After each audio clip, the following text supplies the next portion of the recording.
سلام كم يتوعلو كورات تخطاتلتي فنو إيري تي في نلومي قدام حموش تلكاتيت نفرق معلتن فرعان استدالوه زينا ومسنادو حيزنا لكم قريبنا لنا مكتسالكم بخبر زعدم خالد محمد برهان بقاندنا تبتات خفلهم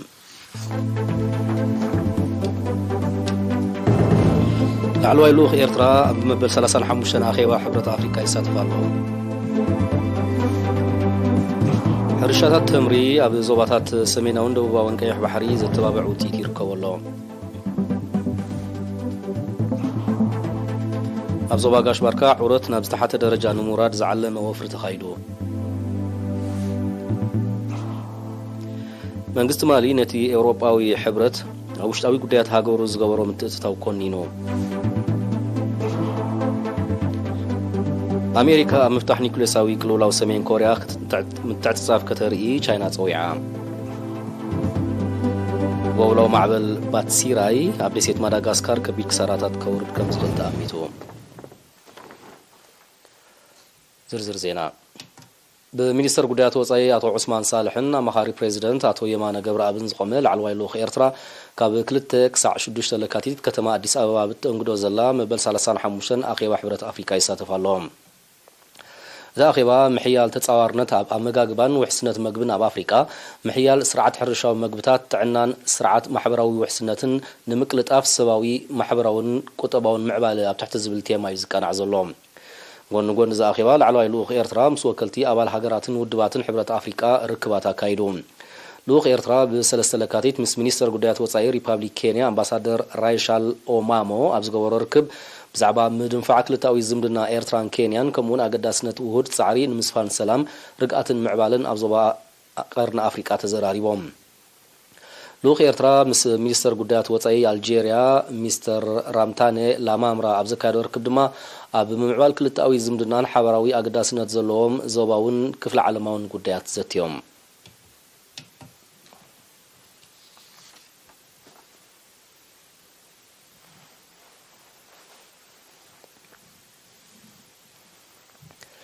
بعتوب كابز تحز شاد شيء عموت واعطي رزلو حرشاتات تمري أب زوباتات سميناون دبوباون قيح بحري زتبابعو تسيتي ركبولهم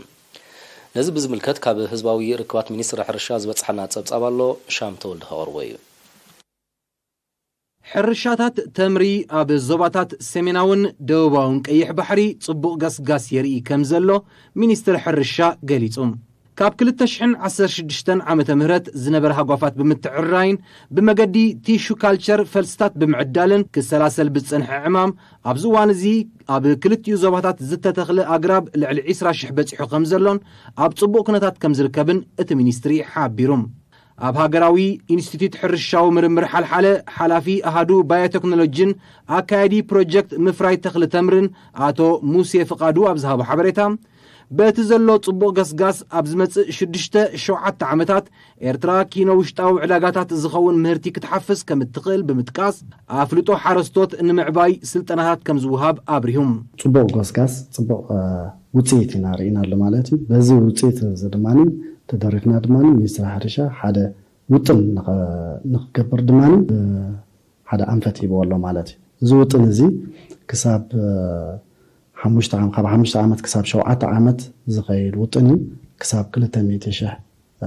قرب تمري نعم بزه وطن حيزنا لنا أبزوا سمينا وقيح بحري حلافي أهادو لمعات أحملتن فرتاتن أتو دانييل تخست بوغانو أبش حنش عتميتن 9 شدشتن بخل التحرستات زي جمرة مفراي تمري كاب كل تشحن 10 شدشتن بزتو الدبن زتوها هارن أقباب كدفعلون كسرحلن بمجمار أبنو الزواتات جندع شعب أفعبت فورون باتعن بمسفاح بمقدي نقدان حرستوت منقستان تكالاتن والكسباتن أستات 10 الشح أقراب تمري لامعم هلاون زيادة نمسفحو يسرح كمزلون قليسوم جي أبهرشات رئيس توسيو زنبر خاني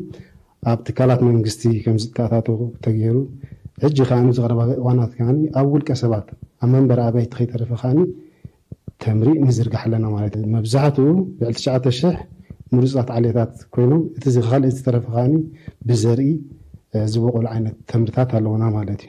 ابت بزحته ابت الحرا خوين خاني ابز حجوان قرن حجاب كلته سلسله صلاه راح تدريتو زنبر ابز حجوان لعل 510 زخونو ተጠቀምቲ ናይ ተምሪ ሓረስቶት ኣለውና ማለት እዩ ኣብ ዞባ ሰሜናዊ ቀይሕ ባሕሪ ተጠቀምቲ ናይ ዝመደብ ካብ ዝኾኑ ሓረስቶት አቶ ዓብደላ ስወይልሕን አቶ ዓብዱ ሐምድ ገብርን ሚኒስትር ሕርሻ ንዝገብረሎም ዘሎ ምትብባዕን ደገፍን ብምጓስ ኣብ መጻኢ ብዝለዓለ ክድፍኣሉ ተላብዮም ብሚኒስትር ሕርሻ ዝረኽቦ ምኽሪ ይኹን ተገዲሶም ከመይ ኣለኹም እንታይ ኣለኹም ዝብሉ ሰላም ሚኒስትር ሕርሻ ይዝህሉ ሓሳባት ይኹን ብዙሕ ትምህርቲ ዝተምሩ ሂቦምና እዮም ወላ ለውጥ ብዙሕ ኣምፂና ከምዚ ትሪኦ ዘለኹ ከዓ ሰላቲ ምኽሪ ሰላቲ ትምህርቲ ስለዝተዋሃብና ኢና ከምዚ ምሽሙ በፂሕና ዘለና ኣብ ዞባ ደቡባዊ ቀይሕ ባሕሪ ድማ ኣብ 2006 ዝጀመረ ልምዓት ተምሪ ኣብ 2014 ጽቡቕ ምዕባለ ከርኢ ከም ዝጀመረ ዝሓበረ ሓላፊ ክፍሊ ልምዓት ብቕሊ አቶ መሐመድ ዓብዱራሕማን ዛጊት ኣብ ንዞባታት ዓሰብ ደቡብ ደንካልያ ማእከል ደንካልያን ኣራዕታን ልዕሊ 8,800 ኣግራብ ከም እተዘርግሐን ኣስታት 200 ሓረስቶት ኣብ ሕርሻ ተምሪ ይነጥፉ ከም ዘለውን ኣፍሊጦም ግን ሕጂ ገለ ከባቢታት ነይሩ ሕጂ እንተሪና ግን ዝበዝሐ ኣብቲ ንሳን ዶቦታት ኩሉ ኣሎ 4 ንሳን ዶቦታት ኩሉ ተዘርግሑ ይደሎ ማለት እዩ ፍላይ ኣብዚ 2014 ድሕሪት ኣብ ኩሎም ሓረስቶት እንዳ ነፃ እንዳተዓደለት ከባቢ 8,000 ዝኸውን ተምሪ ኣለዎ ማለት ኣልማዕቲ ብወገኖም ሕርሻ ተምሪ ኣዝዩ ተስፋ ስለ ዘለዎ ሓረስቶት ብብዝሒ ክስዕብዎ ብምልባው ሚኒስትሪ ሕርሻ ኣብ ስልጠናታት ክደፍእ ኣዘኻኺሮም ሓበሬታ ካብ ሚኒስትሪ ጥዕና ትማሊ ኣብ መመርመሪ ማእከላት ዞባታት ማእከል ዓንሰባን ጋሽባርካን ብዝተገብረ ናይ ላቦራቶሪ መርመራታት 18 ዜጋታት ብኮሮና ቫይረስ ምልካፎም ተረጋጊጾም ንሳቶም ድማ 8 ካብ መመርመሪ ማእከላት ዞባ ማእከል ኮይኖም ኣድራሾኦም ማእከል ከተማ ሰንበል 4 ኣስመራ ሓዝሓዝ ዕዳጋ ሓሙስ ዓድን ፋስን ጻዕዳ ክርስቲያንን 7 ካብ መመርመሪ ማእከላት ዞባ ዓንሰባ ማለት 3 ካብ ሃበሮ 2 ካብ ዒላ ብርዕድ 2 ድማ ካብ ሓመል ማሎ ከምኡውን 3 ካብ መመርመሪ ባሮንቱ ዞባ ጋሽባርካ እዮም زغمزيلن كله كورونا فيروس ترخيبهم بهوسبيتالات تعقيبهم كنكن كبرلهم صنحو 14 كاب زوبا ماكل 13 كاب زوبا عنسبا حد دما كاب زوبا غاشوار كاب تقلالا 28 زيغاتات حاويهم كفانون كله 78 عامد كاب زوبا ماكل بمتفليلهم بز مسرت تقلالا قطر بكورونا فيروس تلخ زيغاتات كسعلو 1919 بتيحلهم 1950 حدن كاب زياتهم حاويهم مستفانو 100 بموت زتفليو 168 دما غنا اب هوسبيتالات تعقيبهم زركبيهم ሚኒስትር ጥዕና 4 ለካቲት 2022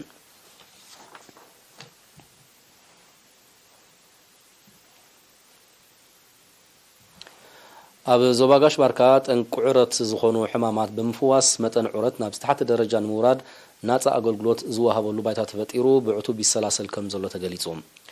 ወኪል ኤሪና ዮናስ ተኽለ ንዘዳሎ ዜናው ጸብጻብ ያሲን ሳልሕ ከቕርቦ እዩ ጨንፈር ሚኒስትር ጥዕና ዞባ ጋሽባርካ ዑረት ንምቁጻርን ናብ ዝተሓተ ደረጃ ንምውራድን ብዘውፅኦ መደብ ኣብ ርሑቕ ከባቢታት ንዝርከቡ ንሕማማት ዓይኒ ዝተቓልዑ ዜጋታት ነፃ ኣገልግሎት ሕክምና ሂቡም ዕላማ ናይቲ ናብ ንኡስ ዞባታት ጎልጅ ፎርቶሳዋን ከርከበትን ብምንቅስቓስ ዝተኻየደ ወፍሪ ሓፈሻዊ ሕክምና ዓይንን መጥባሕትን ዘጠቓለለ ምንባሩ ዝጠቐሰ ሓላፊ ምቁፅጻር ዘይተመሓላለፍቲ ሕማማት ኣቶ ሃብቱ ጸጋይ ኣብ 3 ንኡስ ዞባታት ሓፈሻዊ መርመራታት ካብ ዝገበሩ ልዕሊ 15,000 ዜጋታት እቶም 918 ፎኪስን ከቢድን መጥባሕቲ ክግበረሎም እንከሎ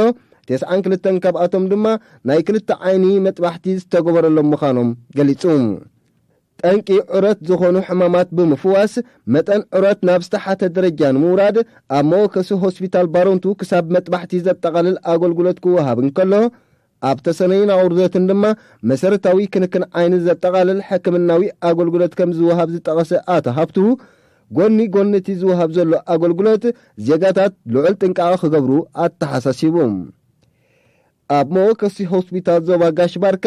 ሓላፊ ኣሃዱ ሕክምና ዓይኒ ኣቶ ዮናስ ገብረታትዮስ ብወገኑ ሓበላ ዓይኒ ኩልመትን ትራኮማን ካብቶም ገኒኖም ዝረኣዩ ንዑረት ዘቃልዑ ሕማማት ብምዃኖም ኣብ ርእስቲ ኣብ ሆስፒታላት ዝወሃብ ስሩዕ ኣገልግሎት ናብ ርሑቕ ከባቢታት ብምንቅስቓስ ነፃ ኣገልግሎት ከም ዝወሃብ ብምሕባር ሕብረተሰብ ንዑረትን ሕማማት ዓይንን ዘቃልዑ ልምድታትን ባህላዊ ፍወሳታትን ከወገድ ኣዘኻኺሩ ኣብ 8 ምምሕዳራት ከባቢ ንዞባ ሃበሮ ናይ ስራሕ ግዚኦም ንዘእከሉ ንምትካእ ምርጫ ኣማሕደርቲ ከባቢ ኣካየድቲ ስራሕን ኣነባበርቲ ዓድን ተኻይዱ ኣብቲ ምርጫ 6 ኣነባራት ኣማሕደርቲ ጽፈትን ስሉጥነትን ስርሖም ኣብ ግምት ብምእታው ዳግማይ ክምረጹ ከለዉ 6 ደቂ ኣንስትዮ ኣካየድቲ ስራሕ ከም ዝተመርጻ ክፍለጥ ተኻይሉሎም ካብ 40 ዝተመርጹ ኣነባበርቲ ዓዲ እውን 16 ደቂ ኣንስትዮ ምዃነን ዝሓበሩ ኣካየድቲ ናይቲ ምርጫ ሰሪጹን ዘለዎ ንቕሓትን ብቕዓት ደቂ ኣንስትዮን ዘነጽር ምዃኑ ሓቢሮም ኣማሕዳር ንዞባ ሃበሮ ኣቶ ፍቱዊ ገብረ መስቀል ኣብ ዘስምዖ ቃል ሓደስቲ ዝተመርጹ ኣማሕደርቲ ኣካየድቲ ስራሕን ኣነባበርቲ ዓድን ካብ ትሕቲ ሃገራዊ ኣተሓሳስባታት ሓራ ኮይኖም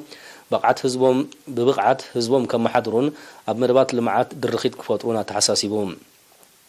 እዚ ከምዚ ኢሉ እንከሎ ኣብ ንዞባ ማይ ዓይኒ ዝተመርጹ ሓደስቲ ኣማሕደርቲ ከባብን ኣካየድቲ ስራሕን ምስ መደባት ስራሕ ምምሕዳርቲ ንዞባን ሓፈሻዊ ንጥፈታትን ዘላሊ ርክብ ተኻይዱ ኣማሕዳርቲ ንዞባ ኣቶ ኣሕመድ ዑስማን ኣብ ዘስምዖ ቃል ኣብ ንጥፈታት ምዕቃብ ማይን ሓመድን ምጽጋን መስመራት መጓዓዝያ ከም ዘማእከሉ መደባት ከባቢያዊ ጽሬት ምእካብ ግብሪ መሬትን ሕርሻን ከምኡውን ኣብ ምውጋድ ሃሳይ ልምታት ተሳትፎ ህዝቢ ንምዕዛዝ ኣበርቲዖም ክሰርሑ ብምዝኻር ኩለን ጨናፈር ሚኒስትርታትን ሃገራውያን ማሕበራትን እውን ብዕቱብ ክሕዝኦ ተላብዩ ተሳተፍቲ ብወገኖም ንዝመረጾም ህዝቢ ብተወፋይነት ከገልግሉ ዘለዎም ቁርብነት ብምርግጋጽ ዘጋጥም ጉድለታት ብእዋኑ ንምእራም ምክትታል ትካላት መንግስትን ምትሕብባር ህዝብን ከይፍለዮም ኣዘኻኺሮም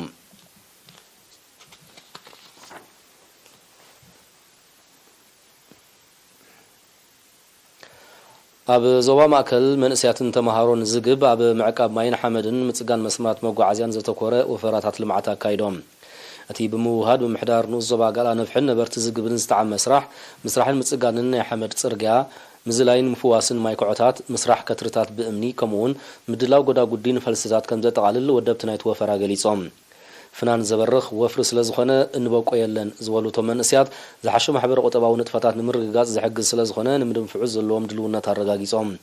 ኣካየዲ ስራሕ ዝግብ ኣቶ ተስፋ ስላሴ ወልዱ ብግዲኡ መንእስያትን ተማሃሮን ዝወሰድዎ ተበግሶ ድሕሪ ምምጓስ ነበርቲ ዝግብን ካልኦት ዓድታትን ክስዕብዎ ኣዘኻኺሩ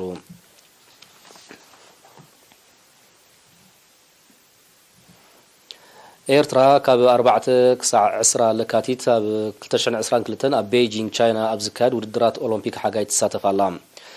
በዚ መሰረት ባንዴራ ኤርትራ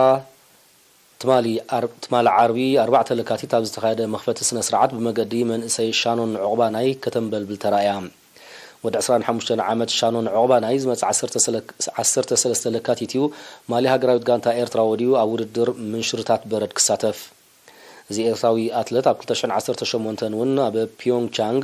ኣብ ዝተኻየደ ውድድር ኦሎምፒክ ሓጋይ ተሳቲፉ ምንባሩ ኣይርሳዕን ኣብ ውድድር ኦሎምፒክ ሓጋይ ዝተሳተፈ ቀዳማይ ኤርትራዊ ዝኾነ ሻኖን ኣብ 2012 እውን ኣብ ናይ መንእስያት ኦሎምፒክ ሓጋይ ንሃገሩ ክውክል በቂዑ ነይሩ እዩ ኣብዚ ናይ ሎሚ ዓመት ንመበል 24 ግዚኡ ዝካየድ ዘሎ ውድድራት ኦሎምፒክ ሓጋይ ንኤርትራ ናይጄርያ ሞሮኮ ማዳጋስካርን ጋናን ዝወከሉ 5 ኣፍሪቃውያን ኣትሌታት ጥራዮም ዝሳተፉ ዘለዉ ካብ ምብራቕ ኣፍሪቃ ኣብ ውድድራት ኦሎምፒክ ሓጋይ ዝተሳተፈ ናይ ፈለማ ዝኾነ ኤርትራዊ ሻኖን ካብ ህፃንነት ጀሚሩ ኣብ ጾታ ምንሽርታት በረድ ክነጥፍ ከም ዝጸንሐ ይፍለጥ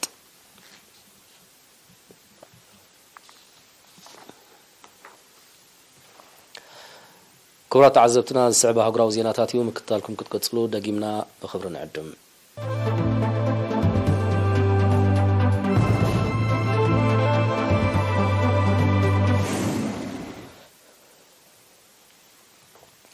أوروبا وحبرتها بوشتاوي قدات هاقرو زقبرو زلو متتتاو كقوارصو وتهادراو منغستي مالي صويعوم اتمنغستي نزي صويعة أوروبا وحبرتها بلعلزتو سونو سب مزمالي قدا 5 دقائق دحر محباريوم أوروبا وحبرت بعلوة سلطان حيز الزلو وتهادرو منغست مالي سيفيلاو محدرا كالرقاقس كم زي كالب بمتكاس نزحدش قدا كم زوساني فريتوم يخون مر منغست مالي تقداي نتحبرت كم زي ملكت بمتكاس نتسقمتي بترخونين واللوم مس فرنسا صنحو كل مدعو زمدنا زبتخ منغست مالي امباسادر فرنسا اوش 72 ساعات كاب هاجر خوت كم زوساني يذكر نتوساني زتقاومه أوروبا وحبرت وسيد وزلو ناي قدا سقمتي ملسا قبري كخون كم زخلي امات كتبا ودب معرب أفريقيا إيكواس عبز حلفة ورحة الرياض العلي مالي إقدا 5 دقائق زحبرو تصابات أوروبا وحبرت نتوساني كم زدقفوا يردوم قبل العلي مالي زوسرد زلو بيناوي ناي إقدا سقمتات بسنك قدامو متتثاوب تهاجر تفتيرون زلو زي مرقا مليسو زقادد مخانو ناي كربات عزبتي تقصوم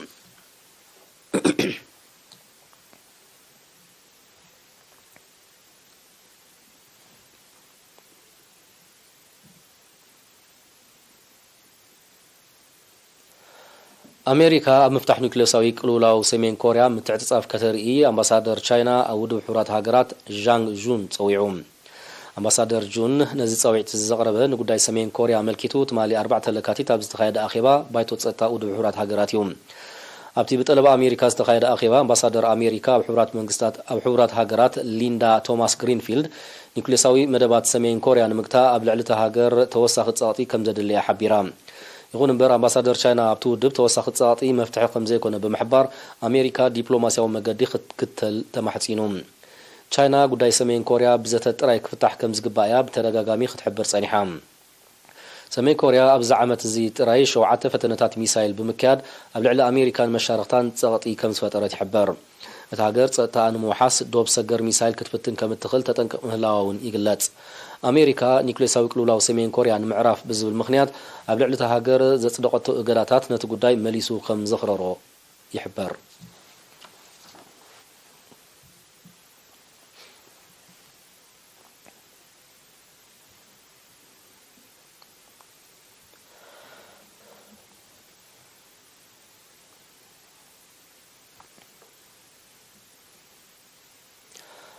أبزوان زي أب دسيتاويت هاجر ماوريشيسن كبابي أنت خسيت زلو باتسيرا يستسميه وبلاو معبل أب دسيت ماداغاسكار كبير كساراتات كورد كم زغل تأميتهم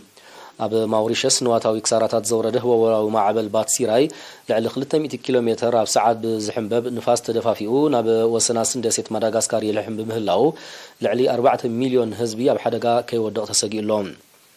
መንግስቲ ማዳጋስካር እቲ ተፈጢሩ ዘሎ ሓደጋ ከስዕቦ ንዝኽእል ክሳራታት ንምንካይ ነበርቲ ናብ ውሑስ ቦታታት ክግዕዙ ትእዛዝ ኣመሓላሊፎም እቲ ባህርያዊ ሓደጋ ኣብ ማውሪሸስ ኣብ ትሕተ ቅርፂ ብሓፈሻ ኣብ መስመራት ኤሌክትሪሲቲ ድማ ብፍላይ ከቢድ ዕንወት ከም ዘወረደ ይዝከር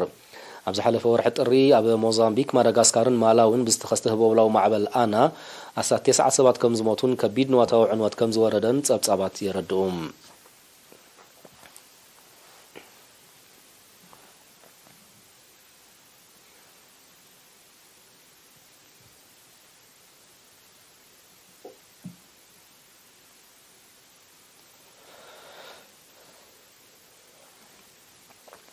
بريزيدنت تشاينا شي جين بينغن بريزيدنت روسيا فلاديمير بوتينن تمالي 4 لكاتيت اب كتما بيجينغ دحر خصت كورونا ناي فلما مخانو تገልጽ ርክባ ካይዶም ኣብ ዝገበርዎ ሓበራዊ ጋዜጣዊ መግለጺ ንሽርክነትን ምትሕብባርን ክልቲአን ሃገራት ዘለዎም ደገፍ ብምግላጽ ክቕጽል ከም ዝተሰማምዑን ኣብ ሓያሎ ጸጥታዊ ጉዳያት ከም ዝተረዳድኡን ሓቢሮም بريزيدنت بينغن بريزيدنت بوتينن بزيكازي أمريكا مس بريطانيان أستراليان مسريتاتو زلا حبراوي ጸጥታዊ ሽርክነት ዞባ ኢንዶ ፓሲፊክ ኣብ ልዕሊ ሃገራቶም ዝፈጥሮ ስክፍታታት ብምጥቃስ ተቃውሞኦም ገሊጾም ክልቲኦም መራሕቲ ብተወሳኺ ኣሜሪካ ኣብ ዞባ ኤውሮጳ ኤስያን ፓሲፊክን ንእትኽተሎ ዘላ ኣሉታዊ ጽልዋታት በተሓደ ናይ ዝሑል ኩናት ኣተሓሳስባ ክብሉ ዝገለጽዎ ምስፍሕፋሕ ኪዳን ሰሜን ኣትላንቲክ ኔቶ ድማ በተኻልእ ኣትሪሮም ተቃዊሞሞም ቻይናን ሩስያን ስጡም ተባሂሉ ዝግለጽ ዲፕሎማሲያዊ ጸጥታውን ወተሃደራውን ዝምድና ማዕቢለን ከም ዘለዋ ዝሕብሩ ጸብጻባት ኣብ ኣህጉራዊ መድረኻት ይደጋገፉ ከምኡውን ኣንጻር ኣሜሪካን መሻርክታን ሓበራዊ መርገጽ ብምሓዝ ተቃውሞአን የስምዓ ከም ዘለዋ የረድኡ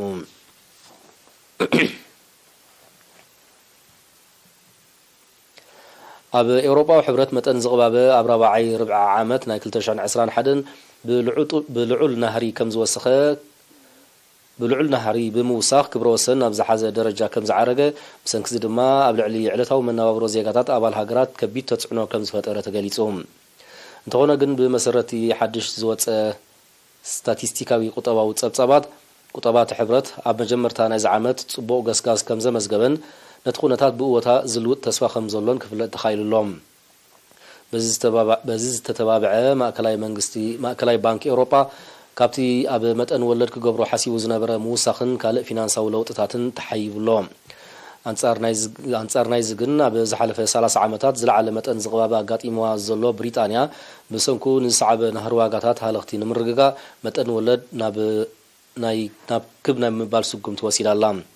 ብዘይካዚ መንግስቲ ብሪጣንያ ነቲ ብልዑል ናህሪ ወሲኹ ዘሎ ዋጋ ፀዓት ንምቁፅፃር ስጉምቲ ወሲዱ ብሰንኪ ለበዳ ኮቪድ-19 ዝፈጠሮ ጸቕጥን ካልእ ኣህጉራዊ ክስተታትን ቁጠባ ኣሜሪካን ሃገራት ኤውሮጳን ኣዝዩ ከም ዝተሃስየ ክግለጽ ጸኒሑ እዩ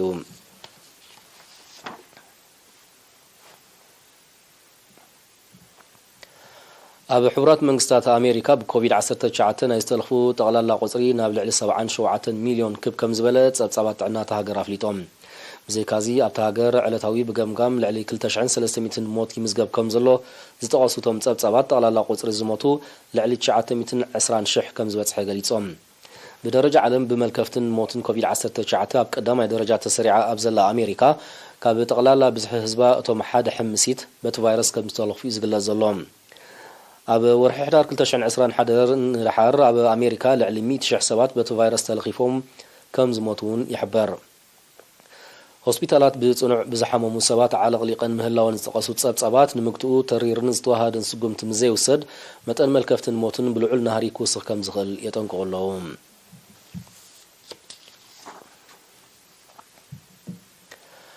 ኣብ ወሰናስን ደቡባዊ ናይጄርያ ኣብ ዕደና ነዳዲ ኣብ እትነጥፍ መርከብ ዘጋጠመን ዛጊት ጠንቁ ዘይተነጸረን ሓደጋ ነቲ ግንባርዕን ከቢድ ብከላ ማያዊ ኣካላት ከየስዕብ ተሰጊኡ እታ መርከብ ዕለታዊ ልዕሊ 22,000 ዘይተጻረየ ነዳዲ ከም እትዕድን ዝሕብሩ ጸብጻባት ኣብ ውሽጣ ናይ ልዕሊ 2 ሚልዮን በርሚል መኽዘን ቦታ ከም ዘለዋ ይረድኡ ዛጊት ኣብ ልዕሊ ሰብን ንዋትን ብዛዕባ ዝወረደ ጉድኣት ዝተዋህበ ሓበሬታ እኳ እንተዘየለ ኣውድታት መጥፋእቲ ሓውን ምክትታል ዶባት ባሕርን ናይጄርያ በቲ ነጥጉ ንዝለዓለ ባርዕ ንምቁፅጻር ጻዕርታት የካይዱ ከም ዘለዉ ይገልጹ ኣብ ወሰናስን ሃገራት ምዕራብ ኣፍሪቃ ብሓፈሻ ኣብ ናይጄርያ ድማ ብፍላይ ተመሳሳሊ ሓደጋታት ክኽሰት እዚ ናይ ፈለማ ከም ዘይኮነ እቶም ጸብጻባት ይሕብሩ ኣብ መፋርቕ ወርሒ ጥሪ 2012 ኣብ ኣሜሪካዊ ትካል ዕደና ነዳዲ ቼቭሮን ኣብ ዝነጥፈሉ ከባቢ ኣብ መፋርቕ ወርሒ ሕዳር 2020 ድማ ሆላንዳዊ ትካል ዕደና ነዳዲ ሼል ኣብ ዝነጥፈሉ ማእከል ዘጋጠመ ሓደጋታት ኖት ጉንባርዕን ሰብኣዊ ክሳራታት ከም ዘስዓበን ዛጊት ክነጽህ ከም ዘይተኻእለን ይግለጽ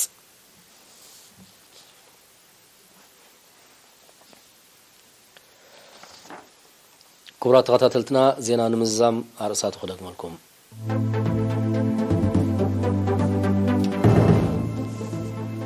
ላዕለዋይ ልኡኽ ኤርትራ መበል 35 ኣኼባ ሕብረት ኣፍሪካ ይሳተፍ ኣሎ ሕርሻታት ተምሪ ኣብ ዞባታት ሰሜናውን ደቡባውን ቀይሕ ባሕሪ ዘተባብዕ ውፅኢት ይርከቡ ኣለዎም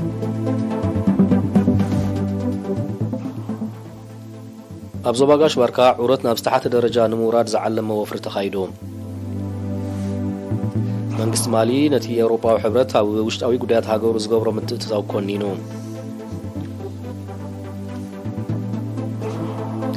ኣሜሪካ ኣብ ምፍታሕ ኒውክሌሳዊ ቅልውላዊ ሰሜን ኮርያ ምትዕትጻፍ ከተርኢ ቻይና ፀዊዓ